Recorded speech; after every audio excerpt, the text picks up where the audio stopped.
everybody. Good Hello out there. afternoon. Good afternoon. Welcome to Mr. Live Norman Class. J. I'll let my young man in here. Hey, Pastor Norman. Why, hey there. How y'all doing? How are you? Hey there. Why, hey there. How you doing? I'm doing good. I'm doing good. You guys get flooded in South Carolina? No, ma'am. Well, we got a whole lot of rain up here. Well, I saw the news. Yeah. I was We've like, been getting rain wow. the last 2 days so far. Mhm. We Yeah. had some rain, but we haven't had no flooding in my area at all. Well, that's good. That's good. So is it sunshiny or cloudy or what? The sun was shining today. Oh man, we hadn't seen the sun since when, Saturday? Mm-hmm. Wow. Yeah. So I guess what's the name of this hurricane? This tropical thing. What is the name of it? Well, I guess we got the brunt of the wind and the rain. And it's a slow moving system. So it Yeah. just stuff to work around. So we might get some more rain tomorrow, they say. I don't Wow. know. Well, you got to pull out the boat. Pull out the boat. Get the ark out. Get the ark out. How things go this weekend? Everything went well, but very busy. Very Yeah, busy. Everything yeah. went real well. Yeah. Good, good. I'll ask you in a minute what you talked about on Sunday, but let's see who's here. There's my sister, my brother-in-law. How y'all doing? Hope you had a good day. There's Delphine. Hey, Delphine. And John Grease is in the house. There's Dee Dee and George. And Delphine said, hey, Apostle. Yeah. That's one of You that's from one of my York, right? Yeah, yeah. Yeah, super fan Linda Langdon is here today. And all of the others who are not putting anything in the comment section, welcome, welcome, welcome. All right, here we are at another session. We've been having some good ones. Oh yes, yes we Yes, have. sir. There's so much happening around us now. What did you teach about on Sunday? Oh well, two different topics. But Two? but I would have to say the second one was kind of a continuation. I talked about greater glory. I pretty much came from 2 Corinthians chapter 4 verse 7, where it says we have this treasure in earthen vessels. Yeah. Excellency will be of his power, not of us. And so verse 17 mentions about these are light afflictions that worketh a greater weight of glory.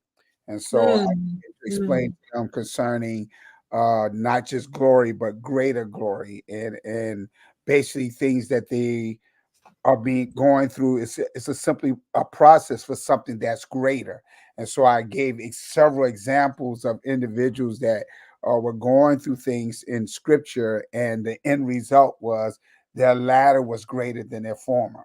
I was telling them, prepare for something that's greater, greater is he that's in the world. So no matter what you're dealing with, no matter what you're facing, he who resides within is greater than anything that you would deal with externally. Yeah. Kind of makes me make me think about what I've been thinking about today is the mind, how the mind attacks you. The mind will attack you. There's some days you'll have days when you don't have any problems at all with your mind, but then there are other days when the mind just really attacks you from the very beginning of the day, and then you have to.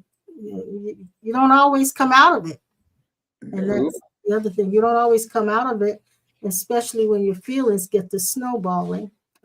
So that's a good message for people to hear, and to hear that this is temporary. That's the main thing. It's a temporary thing and it's passing. Hello, Kathy. Hello, Jonathan. It's good to have you here with us tonight. What you got on your plate tonight? You got anything good on your plate? Oh, everything y'all been talking about, and the side effects of this dimension is that when we came here, we lost all of our former identity because we came here and got to the place of not thinking that we were already what we were looking for before we came here. Yeah. and we wanted to be saved. We wanted to be more involved with spiritual things, and we thought it was reading and having Bible study with reading more Bible. But in the Bible studies, it never did take us any further than what took place as we were eternal spirit coming into the womb and gradually taking on a suit that we divinely knew that would bring us, would take away from us our original being. Or it said like this: it didn't take it away; it blocked out the fact that we were light beings and Yeah. we were more physical Yeah. than light beings. Just before we went live, we were talking about, Dan and I were talking about the how that we came into being in this earth realm initially as divine intelligence, because it started out as simply a sperm, and that sperm knew what to do. It knew to swim, it knew what to target, and then that egg knew what to do, and all the cells knew what to do. That we came into this earth existence as divine intelligence, and we resided in all of those different forms that I just mentioned, and then those cells grew into a fetus, a body, creating each part, and we as divine intelligence created that. We created all of this, and then having been born from inside of our mother, coming out into this earth existence as a separate entity, we still are that divine intelligence that we just took on a different form. So there is nothing to become. We are that. We've simply changed forms as we've gone, as we've continued to exist. And so that is not something we have to become. It's what we are. And so when we talk about waking up and enlightenment, is simply coming into an awareness of yourself as that divine intelligence. And here's the amazing part about this: we can deny him and still be divine. Yes. We can do all the evil we want to do, believing that we are a finite being and that eternal self never stop existing. Right. And there's nothing we can do to ever stop that eternal self from existing in the midst of everything that we have pushed away from us of our true identity. So even if I've had a bad day, it doesn't change that. It doesn't change what I am. Being a positionality does not change it. It may overshadow it in my awareness, but it does not change what I am.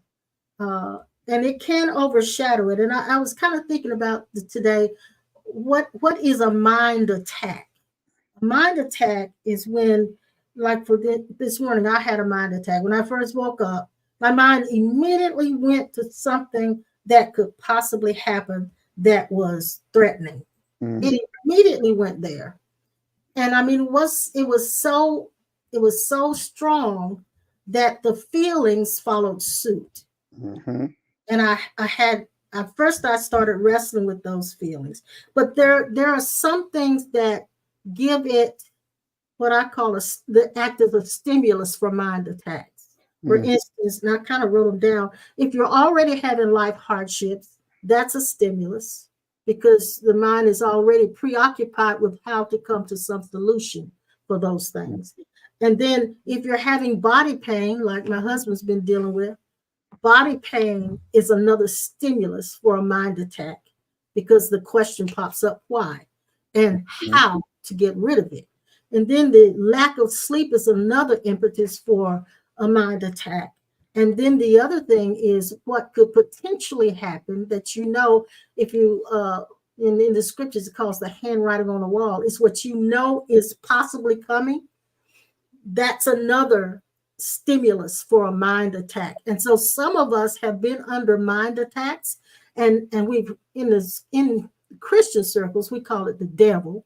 The devil's attacking me, or but it isn't that. It's that's the mind is going into a mode of constant inertia about those things. Mm-hmm. And because of those stimulus, it can be a very heavy onslaught of the mind.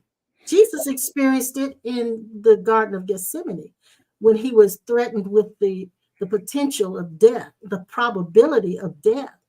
He had he prayed his sweat and drops of blood. I mean, he was under so much pressure and stress. So that in itself was a stimulus for a mind attack. Mm-hmm. So yeah.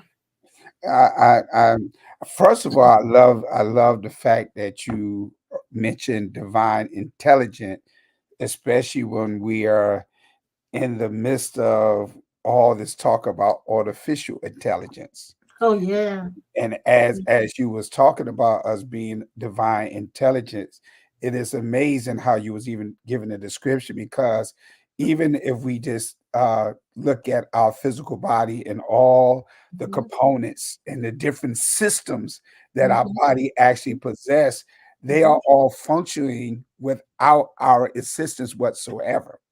Yes, And yes. so, again, dealing with divine intelligence, it was all these different things were created without necessarily the humans' assistance. It's funny that you mentioned about the mind attack day, because I just had a conversation with a gentleman who was going through something, and immediately his mind went to the worst scenario versus I had to show him, nah, if you look at this from a different perspective, this Mhm. actually could work out in your benefit Yeah. and so forth, or without going into details what he was dealing with.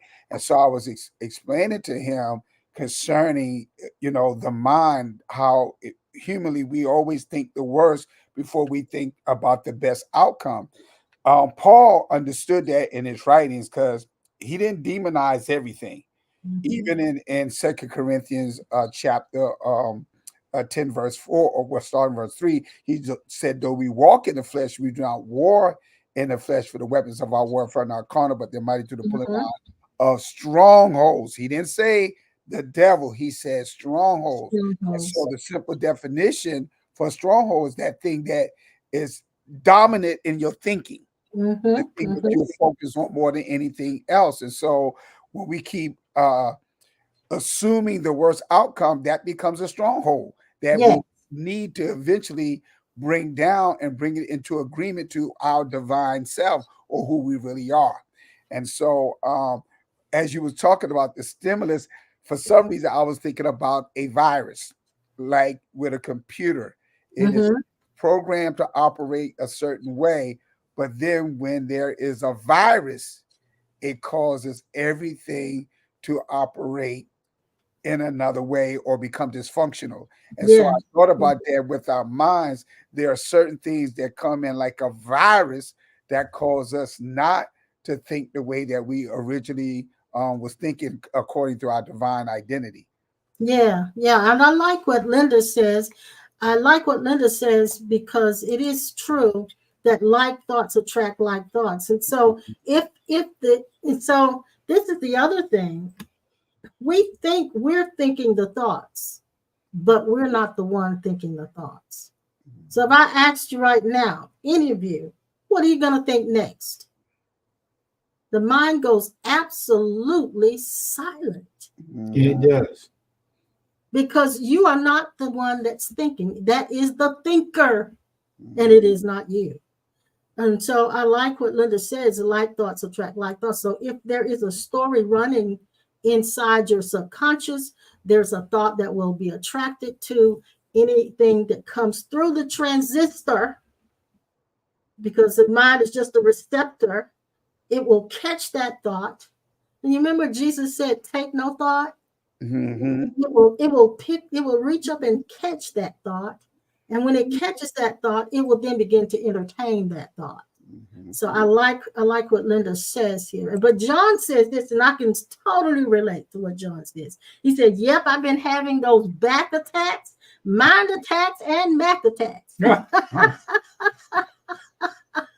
I do understand. I had mind attacks come so strong this morning, and it wasn't that it didn't catch me off guard. It was there when my eyes opened. Mm-hmm. So it was just this was the day that I had to deal with that. So this is what I wanted to say, that when that happens, don't box with it. Don't box with it. Don't try to make it go away. I did do one thing. I made sure I kept myself in a mode where I thought more pleasant thoughts. I found more ways to think more pleasant thoughts, to try to offset it, to bring balance to it. But I didn't try to change it. So I sat with it because my feelings had already kicked in gear. Once your feelings kick in gear, you might change the thought, but the feelings may not follow suit.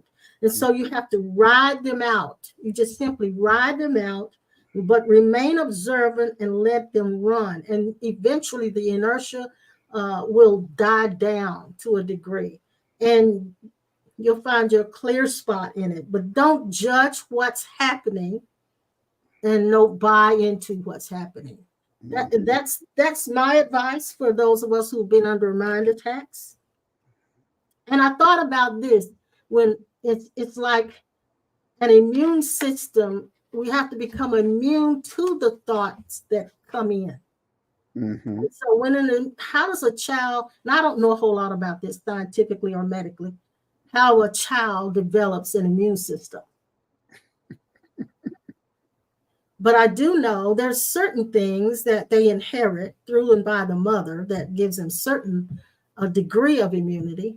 But then there is an adapting that has to take place where they have to actually be exposed to things that could potentially attack them Mm-hmm. and develop strength against it. And so if that be the case, whenever these thoughts, the mind attacks come, it could be from a spiritual standpoint, the developing of an immune system, a stronger immune system against that kind of thing. Yes. Mm-hmm. I like the fact that you mentioned about because this is something I often think about.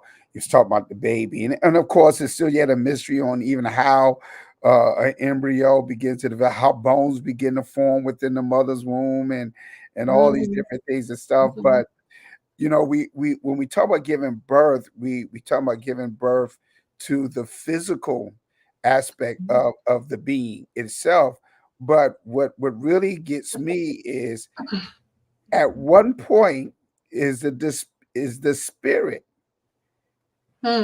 reproduced in the child or activated in the child, because we don't just give birth to a physical body, we give birth to the totality of what God created in the beginning. True. And so it's not only a physical aspect that's being reproduced, the spirit and the soulish area, which is the mental, the emotional, is being reproduced as well. Yes, that's true. That's true. So I do know this, that the immune system is developed over a period of years.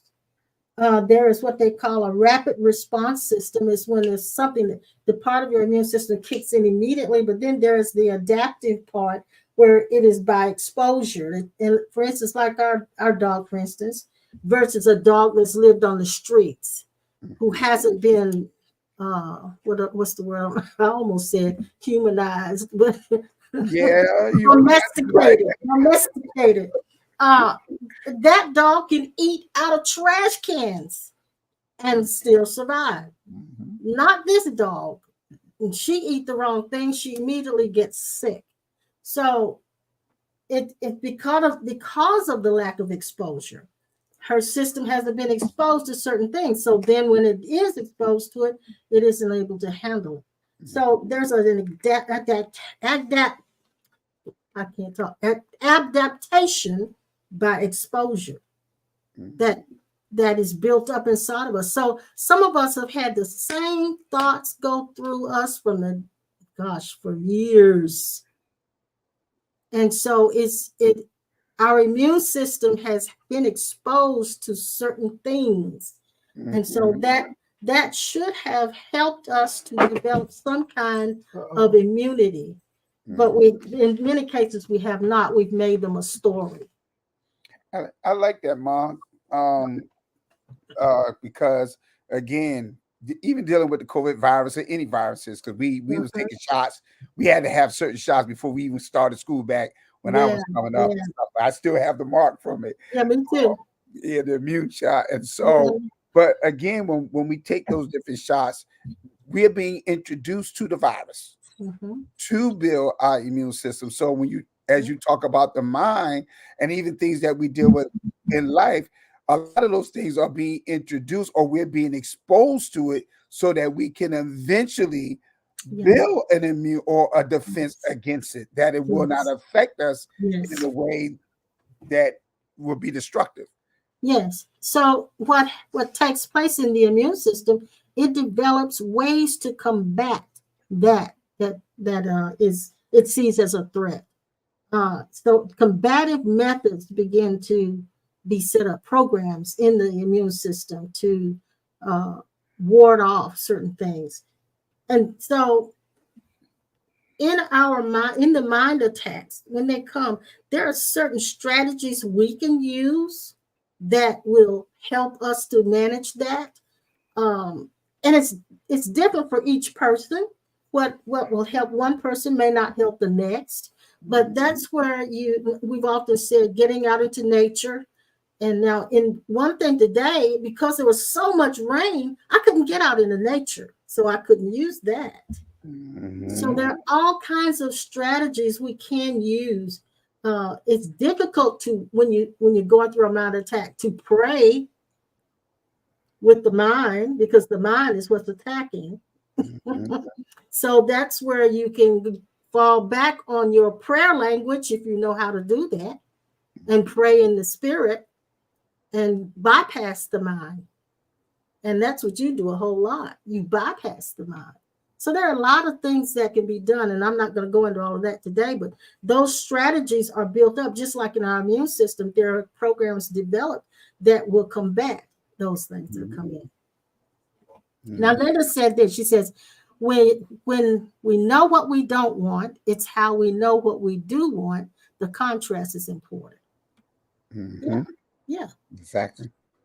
Now, a lot of times we focus on what we don't want, and then that becomes where our attention goes, and it develops a whole string of thoughts. Yeah. Well, it's so hard to overcome the smoke stream or the side effects of being a separated self in this dimension, is that when something comes up, we have to feel like we have to tell God about what happened to us.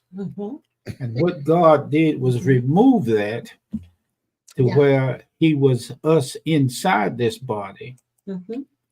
But the addiction of the infection of this body is the belief that we are a body so far from God that we have to talk to him like he's so far from us. And to overcome that means investigating into who I really am on the level of spirit and not on the level of physical. And on the level of divine intelligence. Yeah. Divine intelligence. You don't knows we what undermine divine intelligence by trying to get it. We undermine it by seeking it. We undermine by thinking we will never be that until we go to heaven. And then the undermining again is that there's nobody perfect but God, and he's in heaven. And that's not true. Yeah. So divine intelligence, just as I've said in the sperm and in the cells of the fetus, it knew what to do. It knows what to do in our bodies. Divine intelligence knows what to do with this body. So if we would just take the lead and know that the divine intelligence that we are knows how to go through these different scenarios that are being presented to us in our lives, whether they be something we see as adverse or not. So and I remember Jesus in the garden, he said in this case, when he was going through the onslaught, he said, not my will, but thine will be done. So he came to a point of absolute accepting of what is. Mhm. That was his means of fighting. That was his means of warfare, was acceptance of what is and surrendering to that divine intelligence. Mhm. I didn't know that when we stay, God stays. When we leave, God leaves. God does not leave this body or leave the life that is being lived through this body by distracted attentions. He Yes. does not leave because of Noah's too rough and handling too rough and living wrong. Right. That's one of the biggest things to overcome.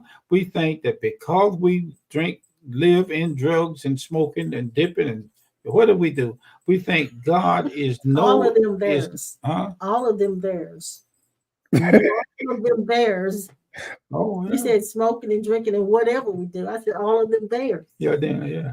But he is no such thing as running God off. That's what is so absolutely amazing when you see this.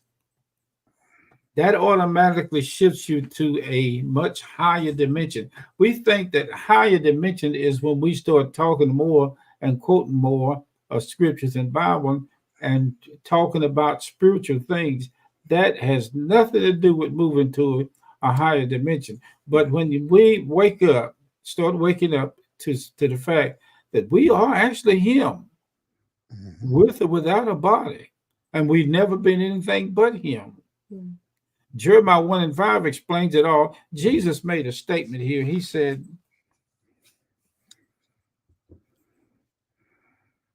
he that have seen me Has seen the Father. hath seen the Father.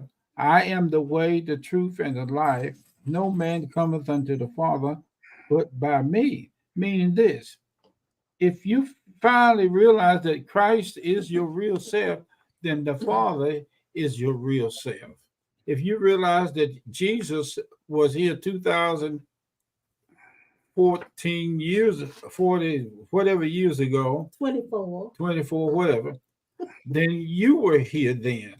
Mhm. You were here when everybody else was here, and you left when everybody else left physically. But by spirit, you never can leave this universe because you are omnipotent, omnipresent, eternal essence, and that can never be in a particular place where he is not. Right. Right. That to me, that to me brings about it. Oh Lord, Mm-hmm. that brings about and when you see your inner self is waiting. The right conversation of yourself will activate Yeah. the attention Yeah. of your divine senses. Yes. Mhm. You ain't got no D sense if until you see this. We call it Yeah. what they call a damn panic. It's Mm-hmm. like, Pandemic. oh, pandemic. Oh, I call it a damn panic. Because look, you just can't put a mule out on a racetrack and make him a race horse. You can't give somebody a water hose and tell them that they are firemen. If they believe they are firemen with a water hose putting out a fire, they're gonna stand there and look like a fool until they see it. They're gonna say, "Oh my God, I'm not a fireman. I'm something else." And when somebody tell you to kiss them where the sun don't shine, that's okay because you are that one that is inside the person who kissed one and never kissed one. So you ain't changing just because somebody tell you to go to hell or to go to the kissing side of somebody's back part. That don't change. I'm using the worst thing that ever happened to you will not run God from your body and make you change. Even if somebody runs up on you and kill your body,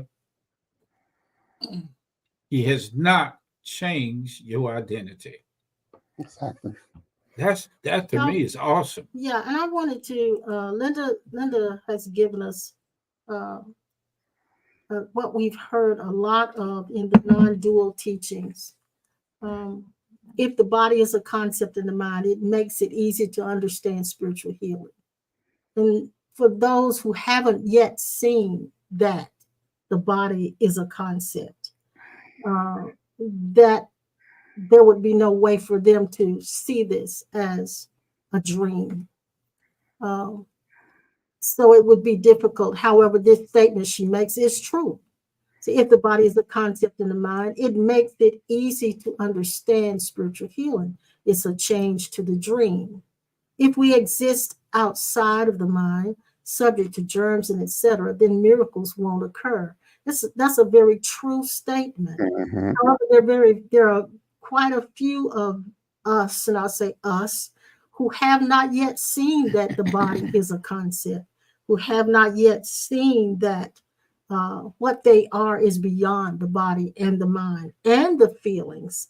So these I'm hoping to become more proficient in pointing to what we are so that they can get a glimpse, because otherwise that true statement will just go over their heads like, okay, but it is a true statement.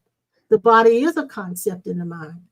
um, for a person to see that, to actually see it, um, I ask for grace for the right words to be able to say it.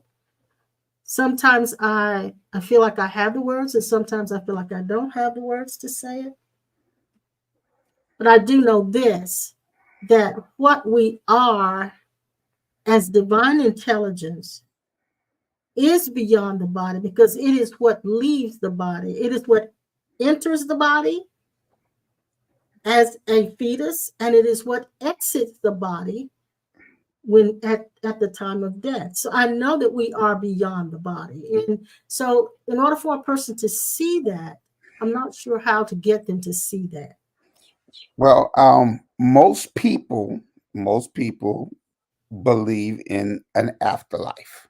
Sure. Most people do that you would talk to. They believe that there's no end to our existence once the body physically dies. Right.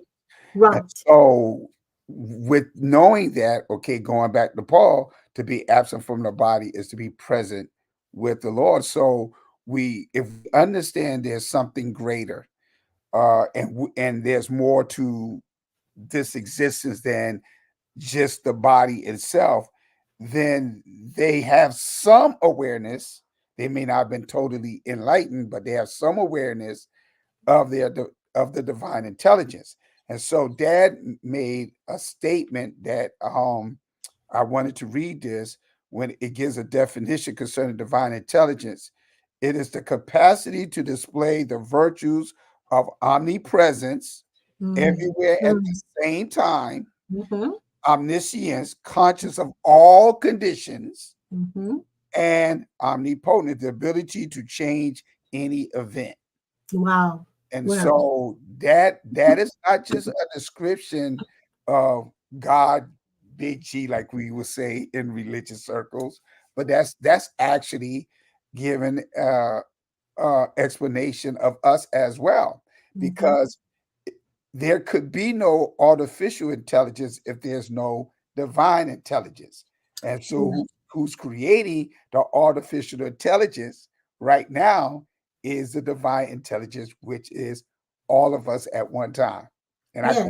Yeah. I call it the unimind. Yes. Yes. Now and then one of the reasons I said what I said about the statement that Linda made, which is, like I said, a very true statement, is I have seen that I'm beyond the body, and I had an experience that showed me that. Mhm. Um, Not everybody has had that. I remember before, and it wasn't a church experience. It wasn't a Holy Ghost experience. Actually saw my mother and father have a conversation about me before I entered the womb. I actually know the place. I knew I knew what it looked like. I heard their conversation, and it's like I remember it as a memory. It's not like I was given a vision or God spoke to me or none of that, or a dream. It's a memory that I have. And I verified it by talking to my mother, and I said, Mama, you were pregnant with me before you got married.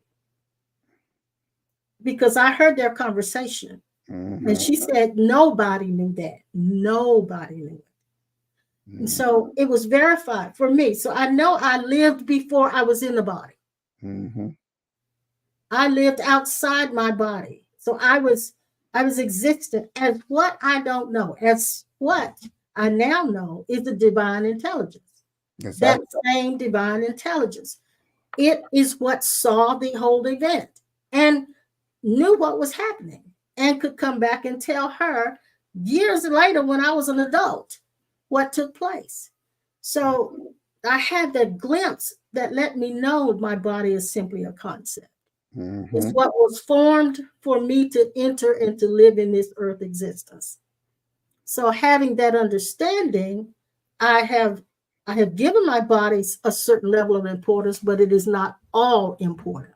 There you go. And that was the pretty much the premise of the message that I preached concerning greater glory. We've been putting more value on something that is temporal than that which is eternal.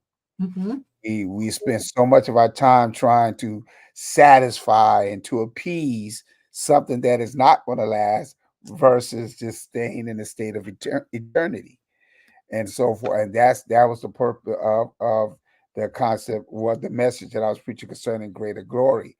And so something else you mentioned about your experience, a lot of most people, and you've run into people that have had these experiences or these certain events that they call deja vu. All right. And pretty much that is telling you when you make a statement, it seemed like I've been here before, or it's happened before. That is a part of you of the awareness that's letting you know this has occurred. You It's your already divine memory. Yes, your divine memory. exactly. And so we wrestle with that, but that's actually once again you're getting I'm gonna say a peekaboo occurrence concerning your true identity, who's Yes. looking out. Yes. Now I'm reminded of when Jesus was in Gethsemane again, accepting what is. When he did that and came to a settlement within himself, he immediately, in whatever the urge was to get out of the situation, died. The accepting what is the dying of the urge to try to get a miracle or make a miracle happen. But it is entering into the place of allowing a miracle to happen. Because Jesus came out of the garden, even though he surrendered and accepted what is, and stopped the urge to change the situation. He came out in such power that when they came up to him looking for who he was, and he said, I am, then they fell backwards, if the narrative is true.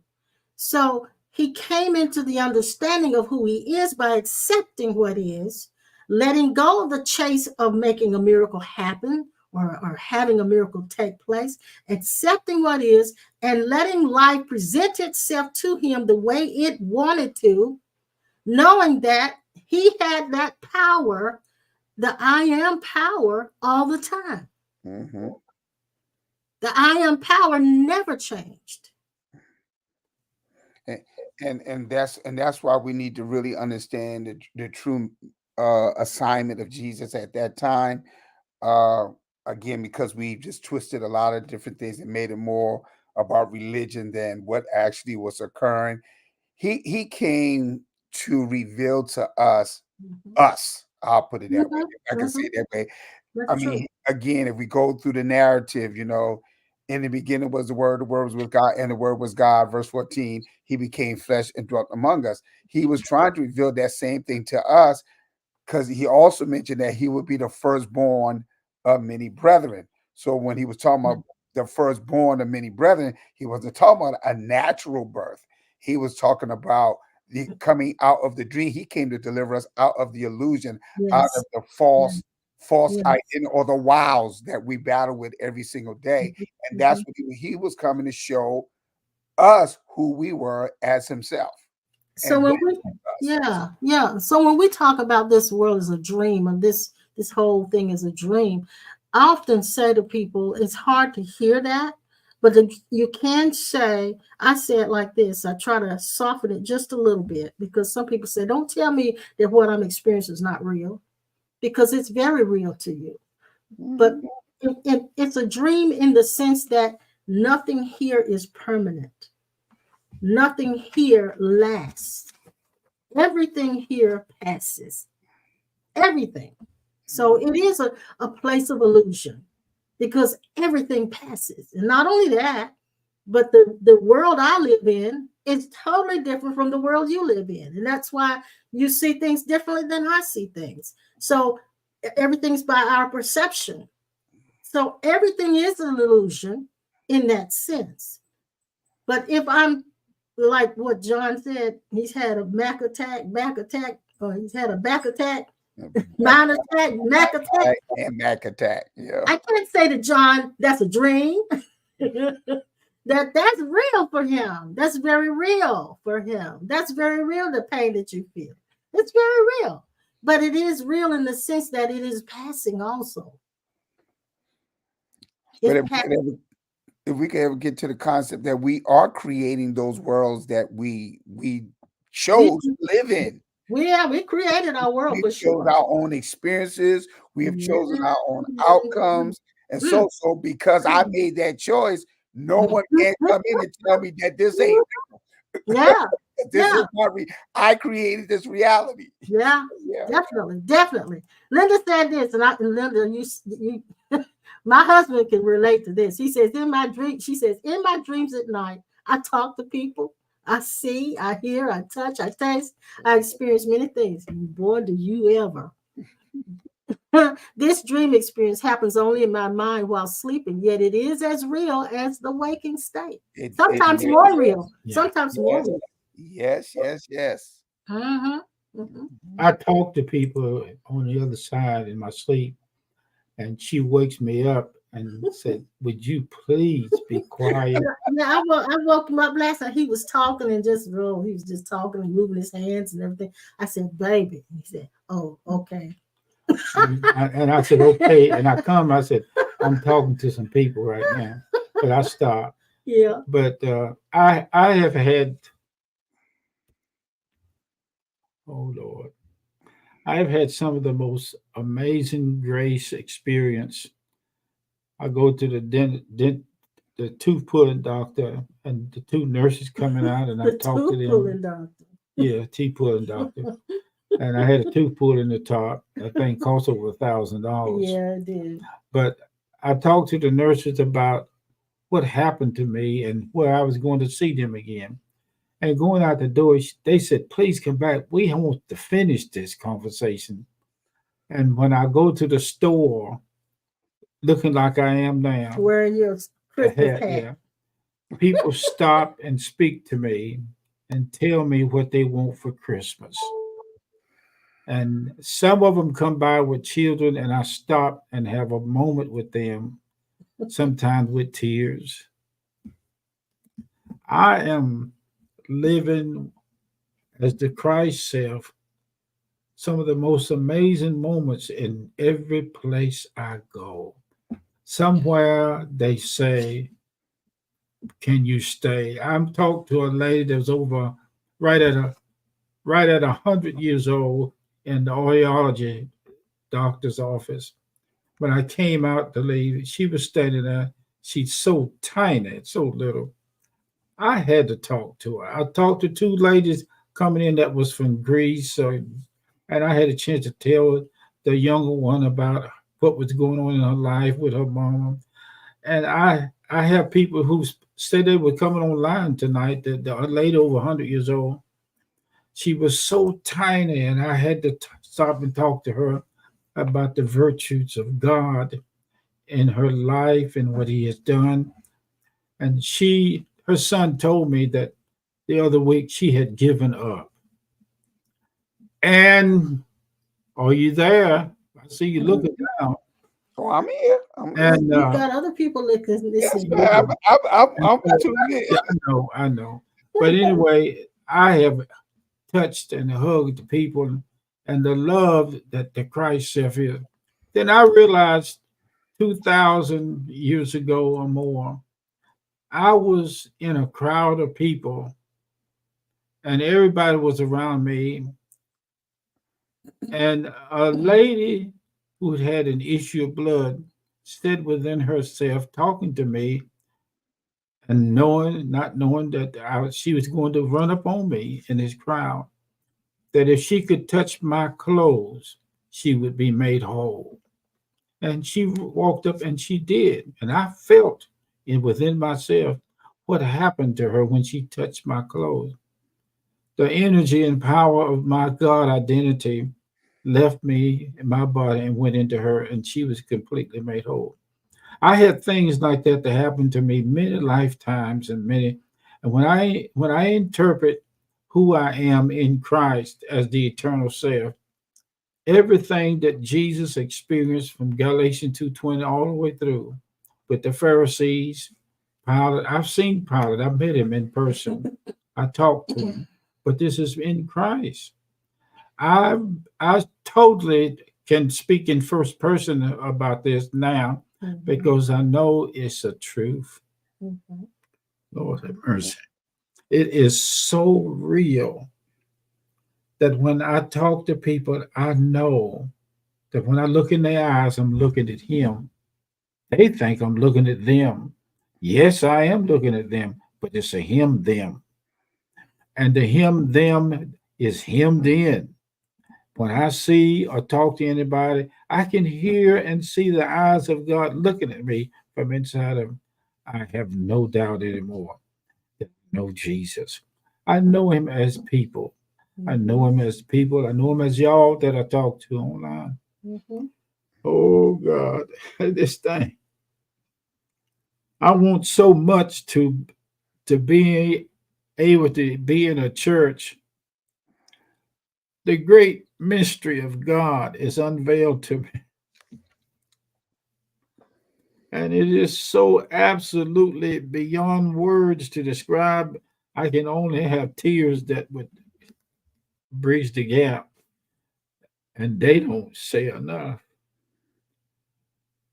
I tell the people when I meet them, I said, I have met Jesus Christ in person. Not knowing. They don't know. They don't know that I meet him when I talk to them. They don't, I said, I tell them all, I said, this is not about church. This is about life. Mhm. And I am, you are, he is us, the eternal self. Mhm. I'll take it to the bank and I'll stand in front of them and tell them that all the money that they're holding is mine because it belonged to the Christ and every man. You know what's so interesting too is that Glory be we to meet God. Christ Whoa! in one another, Mm. but it's not necessary that we all agree. There doesn't have to be absolute agreement on my theology or what another person knows or sees. It doesn't have to be there doesn't have to be any agreement for us to have that commonality, that common bond. And so coming to the place of not being intimidated when someone thinks different than I do, um, and being able to still fellowship with them. Yesterday, there was a gentleman that he had to go get his glasses fixed. And this gentleman was very, very nice, very respectful, but he's very biblically religious. And Ooh, so then he he run was his mouth. he was talking in all of this biblical religion, While and fixing my he was glasses. trying to talk his Christ language. And man, that was a total. It appeared as a clash, but the gentleman that he was speaking to, I said he heard you, but he was never listening. So there was no conflict. And I knew. He heard him, but he wasn't listening. So there was no conflict. I heard the Christ in him, Mm-hmm. but I also You heard knew the him Christ in him. Yes. You who knew was the Christ not in the him. Christ Yeah. Yeah. running his mouth. Yeah. So I But- switched over. Yeah. You allowed it to be. I did. You allowed I it did to not be. resist him. Right. Right. I was not about to resist him. And you Because could, I and you knew could who he not, was. because love would not resist him. Yeah. Right. Love would not The resist day him. I was coming from the audiologist and I come down this highway, this path, it was rolling. I looked up and there was a dog standing in the street in my lane. I flashed and popped my brakes. I didn't think the Jeep was going to stop, but it did. It's good that I got quick stop brakes and rotors on it. And I blowed my train horn and blowed it, and the dog didn't move. And I had people coming in behind me, they blowing their horn. And Puppy finally stood to the side. He didn't have no idea that he was in the highway and something was about to kill him. I couldn't run over him.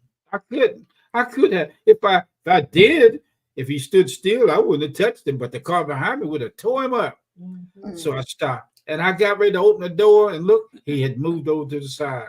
And I took off. I thought the horn would scare me immediately before I come up on him. I didn't want to hit him. I did. But I made it through it. I made it through it. Well, he was coming down the mountain. We were up in the mountains one day. We were coming home from a meeting, and he ran over a rabbit. He cried all the way home. I didn't want to hit the rabbit. He cried He jumped all the up way in home. front of me. I don't want to hit him.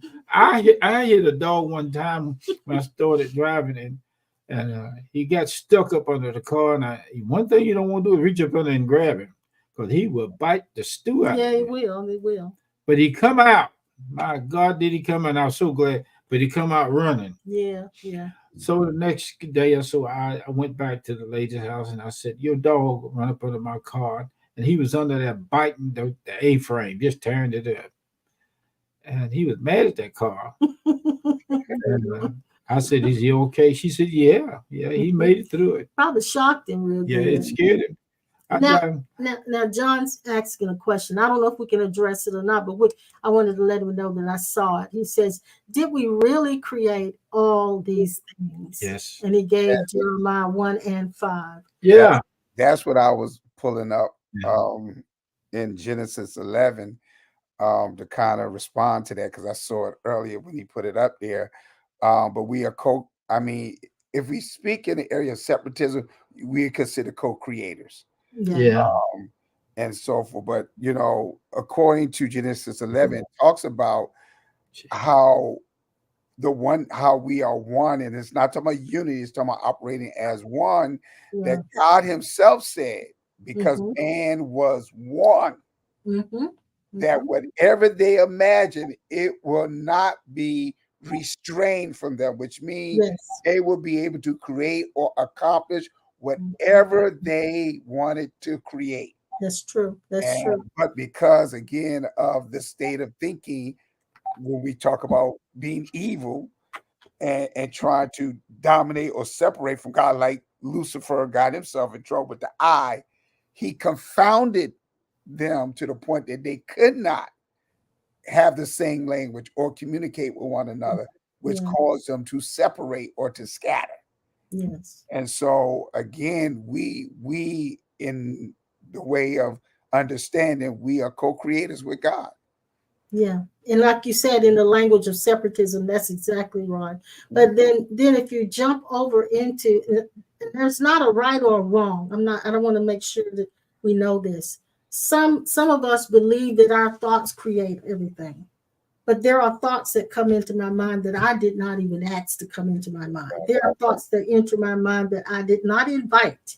And I am not even entertaining those kinds of thoughts, but they come in because our minds are like a receptor, like those transistor radios that we used to have years ago. It would pick up all kinds of stations and they'd all be blended into one another, you know? Now you got static. It's not always our thoughts. They're not our thoughts. They're just autonomous thoughts that are still out there. I remember I gave this an example once before. There was a bridge in, I think it was in California. There's a lady that had to cross the area of this bridge every day. And she noticed when she got to this certain area of the bridge, she would have an anxiety attack every time she'd go across it. Well, we would say she's creating that. Her thoughts are creating that. Well, not necessarily so, because what she found out after doing research, there were accidents that took place right there in that section where people got killed, and it was the energy of it was still there. Yeah, exactly. So that entered her mind while she crossed that bridge. She felt the anxiety, she felt the energy of that, realizing now that it was not even her thoughts. Exactly. Okay, so, and I remember years ago, I used my husband as an example all the time. We were on McConnell Road. I don't know if you were still here in Greensboro at the time this happened or not, but he was ministering to a young man. It was after the service. He's standing in the pulpit talking to this young man. And all of a sudden, he had the thought of killing his father. Now, he never had that thought. Mhm. I'll say like this. He never had that thought. But at that time, there was not that thought in his mind. And it found out after conversing with this young man that this young man was dealing with that. Mhm. So all the thoughts that come in us are not our thoughts. I just need to say that. So we can't say that every thought that we've thought is making something happen out here. It's not. The question was asked, since God is perfect, can perfection create imperfection? You really want me to answer that? I will. Yes. When God comes into the side effects of this dimension, he thinks and falls again and again through each one of us. But he's never stopped being divine and supernatural. That's what so many people think, that in church, if they could get more power to work miracles and signs and wonders, that God would be more to them than the other people. That is not true. God does not be less in us because we speak good or speak bad, create bad or good. That's his abilities that's doing all of this, sweetheart. And God is perfect and will always be perfect, even though it seems like he's creating imperfection. Yeah. But we are still there. I'm sorry to say it like that because I used to separate it Mhm. and try to figure out how can perfection create imperfection, but I know now how it's done and why it's done and the process of it being done. I've also come into the view of there is nothing that is imperfect. Everything is perfect as it is. And so it goes back to how we define perfection. Exactly. Everything is perfect. There is no imperfection. It's just simply how we label it as imperfect. When I came out of the audiologist, this lady over 100 years old at least, she's standing there, she's so little, but she asked me, could she come to my church? And I said, I wish I had one for her to come, her and her son. And I looked at her and I said, can I take my finger and touch you on the head? And I did. And immediately when I took my finger down, I looked at her son. I said, this boy that's standing, he's grown, came through your birth canal. And I said, he gave you a fit. And I said, the reason why was because he didn't want to be here. I went on to describe to her what was going on in her life. But when I met her, one of the first things I said to her, I said, sweetheart, can I help you? Is there anything I can do? That was Jesus. She done had a broke hip. She done failed 2 or 3 times. He said last week she was giving up. She didn't. And this week, was she giving It up? was this week. It's this week. This She said he give up. And I brought life back into her consciousness. I said, you are not ready yet.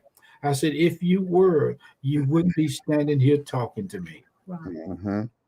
I said, when I looked at her, I said, sweetheart, can I help you? She's with a walker.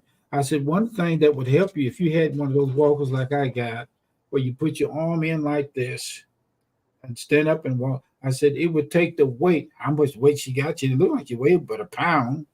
I said, it would Well, take. and then too, now I'm speaking from the physical therapy standpoint, at her age of lifting her hands, her arms, and trying to lay on her shoulders and may not be strong enough to hold it. May. Yeah, so because her bones may not be as strong. That's as right. yours. But I introduced that to her. Mm-hmm. Yeah. And I had in that whole therapist, that office, hearing office, they kept coming in and they were listening to me talk to each one of them. I said, you are from Greece. You help your mama and you helped a lot of people and you helped get her on her feet. And the mom said, yes. I said, who do the most cooking in your So you had an audience. Is what I you're did. saying. I had You an had an audience. I audience. did. And it was the therapist, it was the receptionist on both sides. And But this goes back to what Linda was saying. If God is perfect, can perfection create imperfection? yes. Yes, in the oneness it can. And I'll say it like this because he had an appointment with the audiologist here in Kernersville yesterday morning. He had such a problem with his back on the night before that he did not sleep. So, and I overslept because baby girl was up and down with diarrhea. So he missed the appointment here in Kernersville. So when he missed it, we both woke up and I said, you missed your appointment? He said, and I called him immediately.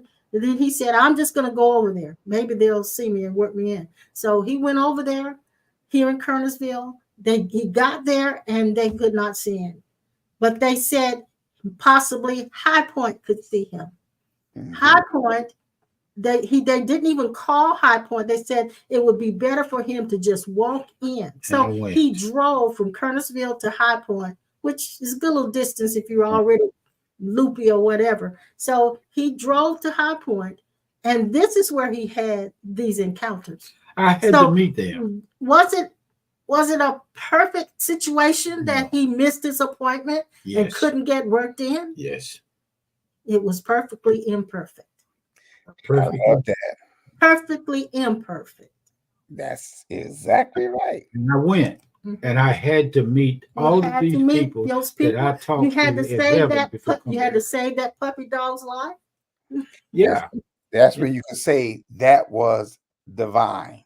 All things, and this is the divine intelligence that I'm talking about. Mm-hmm. The sperm knew where to go. It knew what to do. The egg knew what to do.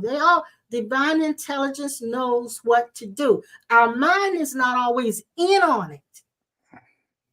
Most of the time, our mind is not in on it. But if we will learn to just trust, divine intelligence is already making things happen the way they're supposed to happen. It will look totally imperfect to us, but then it'll turn out to be perfectly imperfect. Make me think about that song. I think it says, "How beautiful are my flaws." Yes. Oh, that's a good one. Yes. I'll never forget years ago when we were living in our mobile home. He was at work because he worked second shift. And I don't remember what I was going through, but I was boohooing in that long hallway from the bedroom that goes to the front room. And I had leaned up on that wall, on that hallway wall. And while I was in there boohooing, I know it was the angel now, hit me on my back like this and say, "What's that, your wailing wall?" Wow. So, and then there was another time I was standing in the mirror and I was looking at all of the different things that were happening to my body. And the Lord said to me, "My blemished lamb." Yeah. Perfectly imperfect. People ask me all the time, says, how did you get in the ministry? I said, something happened to me. Yeah. But I said, if what happened to me as That's to why I talk the way I do happened to you, you would talk the way I do. But if you haven't had that experience, you got nothing to talk about for what you have had experience. Most people are not going to get up, and I know it's crazy. They're not going to get up and talk to them like they went to heaven, they saw Jesus, wore his clothes, put on his shoes, and had a conversation with God. They're not going to tell you that. They said, I talked to the Lord this morning and he told me. No, I ain't talking about that. I met the Lord 2000. I met the Lord not 2000. I met the Lord when I was this age. I met the Lord. No, no, no, no, no. I ain't got time to talk about that. All I got to talk about is I met him in person. He talked to me. He touched me on my shoulder. I know what his clothes feel like. And after that, there was never a time when he was not. That's right. Mhm. That's right. There was never. And some of the pastors couldn't handle it because it caused some of the people to come to us and want to get more. Now I want to come down to your church. Now these people don't say it because all you got to do is well, go wait a minute. down. I'm gonna tell him something. I'm gonna tell him something. Hold on, ain't this more than that? It's more. Okay. Hold your bloomers. Okay. Like I tell, I waiting on him. Yeah. Hold your bloomers. Okay. Now go ahead. I know that there's some people down there that I met in your recent church, and there's some people that are not. When I come to meet everybody that I've met, and I'll tell them that I know all of you, and I met all of you on the other side, and it is amazing that I get a chance to meet you again over here. This is not the end of our conversation. I will see you again because God told me that all the people that I meet here, I will see again in heaven. One of the nurses at the doctor's office said, wait a minute, he didn't tell me I was going to be there. I said, well, let's stop and say it again. You'll be there too. I'm not going to stop because one of them say, oh, you didn't tell me I was going to be there. I said, yes, you'll be some there. Some of us want to be so special. You know how to do. Type this in, guys. Type this in. I did not begin with my body, nor will I die with this body. That's true. Type that in. It's I did not begin with this body, nor will I die with this body. Type it in. Type it in. We are truth beyond words. Yes. And with words. Now, John is giving you all of these kudos. He's giving you kudos. Since hearing you two, your thoughts have become my thoughts. And he said it has opened up many avenues for him. Yes. Now I like what that put that one back, Mom, what he just said. Because that reminds me years ago, you know how we get deep and religious in our prayers. And you know, in Isaiah when it says his ways are not our ways, nor his thoughts our thoughts. So I was praying and I said that to the Lord. I said, Lord, I know your ways are not my ways, and your thoughts are not my thoughts, for your ways and your thoughts are higher than mine. And he said, and I mean, literally, I heard it. He said, why not? I mean, literally, it shocked me. I heard it loud and clear. He said, why not? Why your thoughts are not my thoughts? Why your ways are not my ways? Yes. I mean, literally presented a question to me, interrupted me being so deep. I wanted to tell you to talk to me about what you saw in heaven. The average person say, well, I ain't never been there. So have you? Yes, I want to tell you about it. But I can also tell them, you can talk about heaven if you understand the fullness of your identity. The transcendence automatically tells you that if you can't talk about heaven, it's because you don't know where you came from. And you're not investigated into enough of where you came from before you came here. And they need to understand you don't have to wait according to religious concept. You don't have to wait and die and go to heaven. You can experience heaven right now. Yes, you don't have to leave anything, go anywhere. It's right here. You can literally experience heaven right now. Yeah. moment by moment now. Yes. Because heaven is not a place. Oh, eat of the Lord and taste him if he ain't good. If you chew him, bite him. Yeah. It's the Bite a plug out of him and just eat the stew out of him. Jesus, when Jesus says, when he said, when you've seen me, you've seen the Father. And then he also said, I go to the Father and you'll see me no more. Oh, Lord. He wasn't talking about going to a place. He wasn't talking about leaving his body. He was talking about transfiguring, translating himself from one dimensional state of consciousness into a higher dimensional state of consciousness. When I go to the bathroom to pee, I can feel God peeing through me. No, be quiet. Jump. Linda says, oh my goodness. Linda says, Clifton, you need a booth at the mall. It would be amazing. Oh, Lord. A booth what? A booth at the mall. I thought you were going to say a booth at the fair. You know, you got an idea I think there. he needs a booth at the fair. That's a good idea. Oh my That is a goodness. good idea. Yeah, Oh my God. I You know, I feel that when I go to the bathroom. well, we don't need to know all of that. But that ain't yes, they do need to know that. No, we don't. They ain't never heard it before. We They don't need to know we that. don't need to hear it. That's by his head. Look at that. That's terrible. Come Oh, on, you got me crying over He here. doesn't need a booth at the mall. He needs a booth at the fair. Lord have mercy, Jesus. Have mercy, mercy, mercy, Mr. Percy.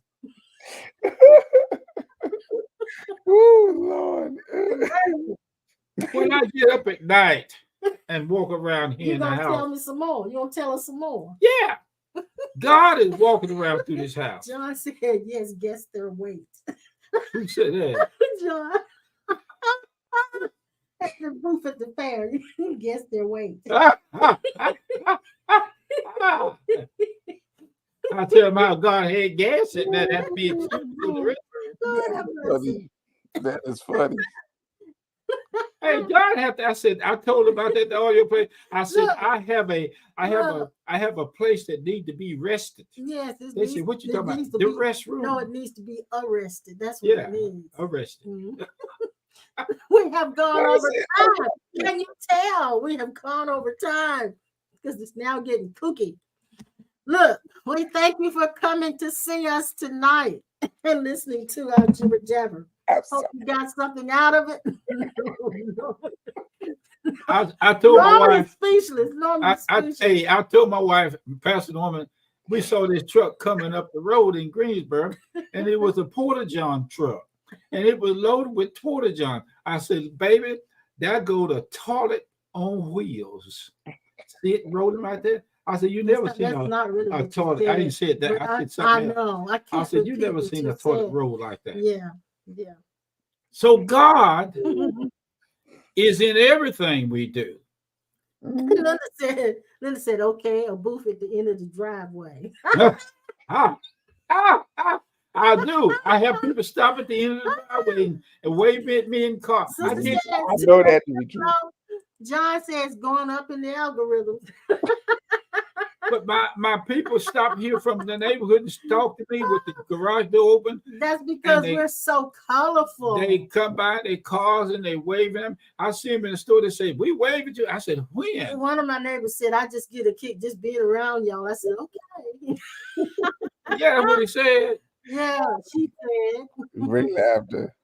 Oh my goodness. That's something. And they want us to come by their house and see them. I said, where do you live? They're around this way. I said, I want to come so bad, but I never get there. Not the way they want me to come. Now we're gonna end here. We've been on here 15 minutes longer than we usually are. Hey, Oliver, better late than never, young man. Oh my God, he's still coming late, ain't he? Hey, Ollie, and you and your go back and listen to us all over, Jay. John Greason, thank you for saying hit the like button. Thank you, dear. Thank you.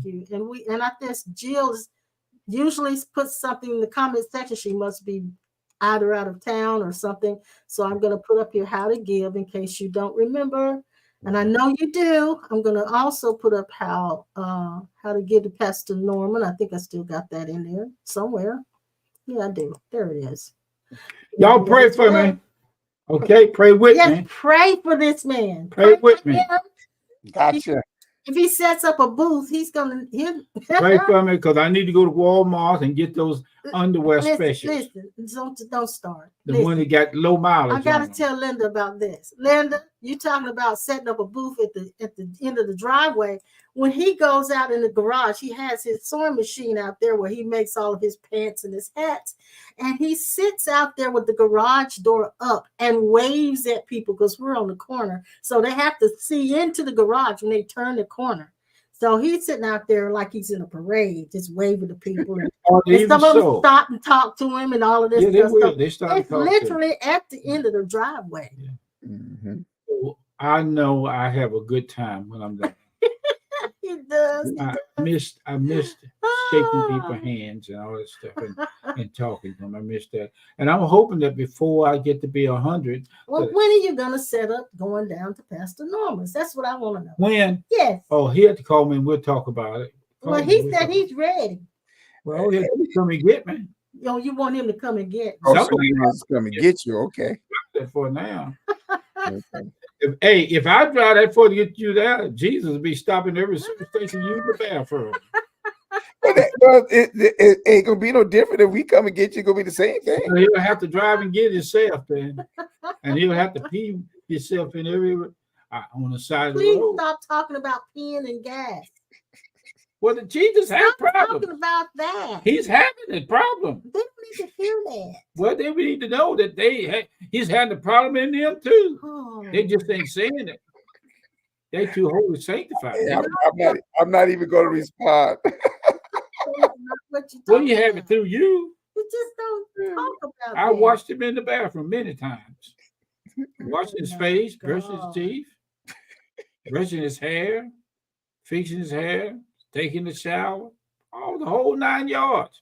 Ain't nothing wrong with that. That's what Jesus do these days. Put him on the bus with a to go to Norman's. Jesus have a problem with these bottles. Oh Lord, yours apparently. Yes. Anyway, we better get off here before he says something else. Before just his plants with the rubber hose. I'm going. I'll see you on Sunday. Hope maybe we're getting cleaned out before then. How about it? Who? You. Jesus. Jesus had to clean himself out. Sometimes he makes some of the craziest noise. I can tell you that. We don't need to know that either. Well, bye, guys. We better go quick. Yeah.